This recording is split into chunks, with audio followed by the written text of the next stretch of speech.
In this video, I'm going to be playing one table of 2040 6-Max on Bodog.com.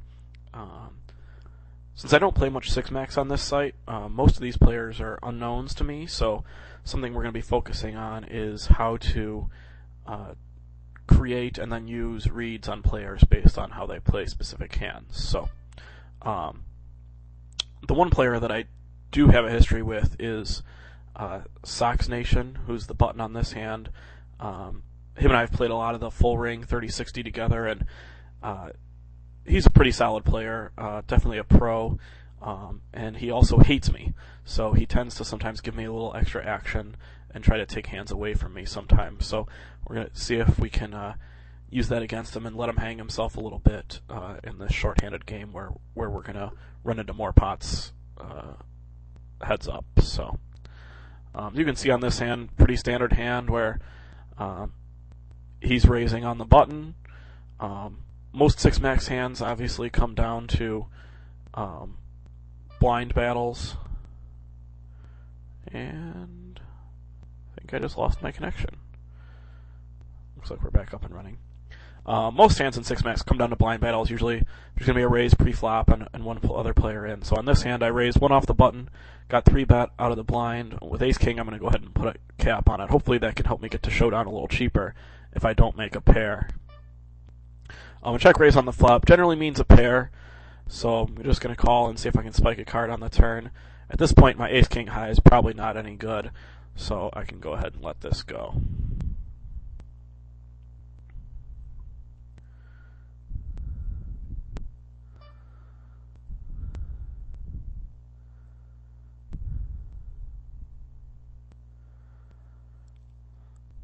So it looks like all the hands I've played so far have been, just a button raise.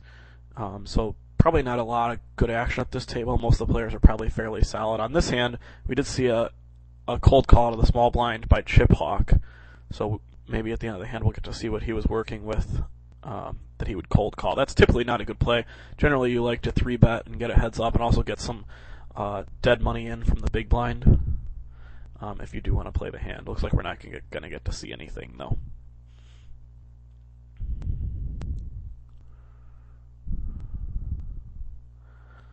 Queen Deuce of Hearts, not a great hand to defend in the big blind with. Unless it were to be heads up against the small blind, I would call, but that's about it. Any hand that's going to put in money probably has me beat. It's also not going to play well because on the flop, I can't flop the standard 6-outer when I have 2 overcards or something like that. So, on this hand, we did see an open limp by JoJo Poker. That's probably a sign in a shorthanded game that he's not a real great player. Generally, in a shorthanded game, there's really no reason to open limp, since you should just be always attacking those blinds and being aggressive. Take down a lot more pots without showing down hands in a shorthanded game. So you want to always be the aggressor to make sure that you can win those jump ball type situations where there's 2 players in the pot and both of you miss.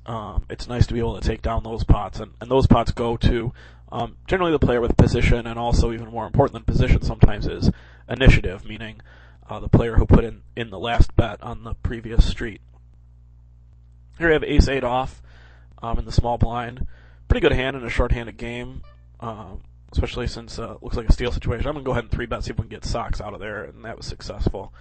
Hawk just called the 3-bet, so it means we're probably in fairly good shape. That's a bad flop for my hand since it does hit a lot of his holdings as well. Hopefully he's on appeal. We're going to see if we can get him to fold to a river bet. That's really my only hope of winning. Now that he's raised on the river, he probably wasn't on a draw. He could have even had a 9 in his hand, where he was just calling down until he hit trips, so I can go ahead and let that one go.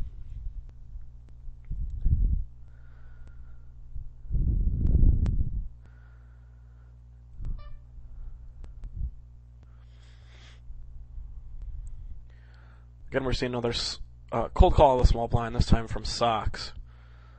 From him, since he is a more solid player, I would think that he's got a hand more like a Queen-Jack suited or something where he wanted the 3-way action. So that ace definitely did not hit him, since if he had an ace in his hand, he would have 3-bet pre-flop.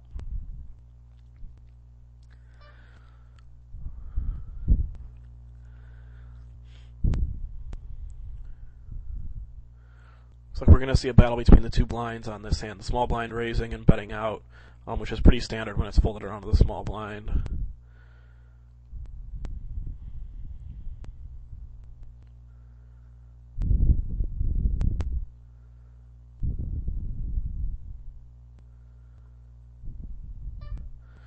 Jack 10, since now we're five-handed, that's a raising hand for me. It's probably about as low as I go. Just always want to be, again, putting pressure on the blinds. Maybe I can get a hand behind me like Queen 10, Queen 9 to fold, which is something that I like. And on that one, just took down the blinds, which is a good result with a Jack 10 suited type hand. I'm extremely happy to just take down the blinds. 10-3 isn't a hand that I'm going to be defending with, no matter what happens here. We did see a raise and then a cold call on the button, so that's two little signs from Chip Hawk that might not be a real great player. When a player like that's cold calling raises then on the flop like that, he's probably hit the flop pretty hard. I would imagine that he has a queen in his hand, maybe even queen king at this point. Yep, queen king. Unfortunately, both of them had it, so he only gets half the pot.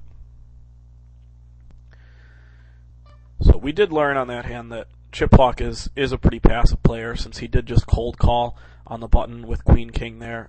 That's a 3-betting hand in a short-handed game.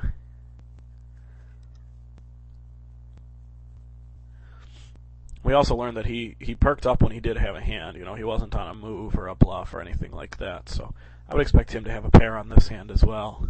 Hopefully take some of Sox's money. We always like to see the money going from the good players to the fish. On that hand, unfortunately, great flop for Chip. Just unfortunately bricked off on his flush draw. Sox calling down with ace king high. That's another sign that Chip Hawk might be a poor player. Since I think Sox plays a good amount of this short-handed game, so he would have a little better feel of the competition. On that hand, king 7 suited. Situation where it's actually fairly close. Something that can make a straight like a king 10 suited would have been a call there with since there was a raise and a cold caller. It was going to turn into a nice multi-way pot if I had called, but king 7's just not quite enough.